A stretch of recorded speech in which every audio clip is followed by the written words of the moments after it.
Hey there, everybody. Thomas Wood with ValleyCharts.com. It is Thursday, August 13th, and we're going to take a look at 30-year Treasury bonds, and more specifically, whether or not this market's getting ready to break to the downside and run tomorrow is what we're looking for, or even this afternoon. So what we're watching is a 240-minute trend line. It's been hit 1, 2, 3, 4, 5, almost 6 times, coming up and across these lows, and it's also been falling right along this 50 exponential moving average for support. You can see it keeps bouncing off that 50 EMA every time we pull back. Now, the interesting thing about where we are now compared to what we have had before is we have very bearish momentum right now on our 240, so our momentum is looking really weak.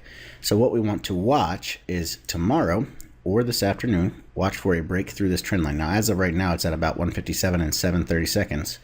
Once we get through there, we'll have a little bit more support down on the previous swing low at 156 and 21, and then we should be in the clear to continue to pull back quite a bit. And I wouldn't be surprised really to see this market pull all the way back down to about 152 area over the next week or two. Now, the other interesting thing that I'm going to be watching is that we have somewhat of a head and shoulders forming here. So we have a left shoulder, we have a head, and now we're potentially forming a right shoulder. So I'd like to, if this is going to form a head and shoulders, we'd want to see it kind of pull out over the next day or two and then start to break down, and then Monday really follow through to the downside.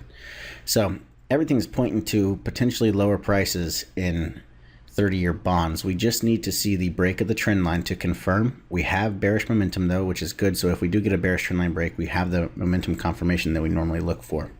So that's what I'm going to be watching over the next couple of days. That's all I have for you for today. So keep an eye on bonds, and until next time, happy trading.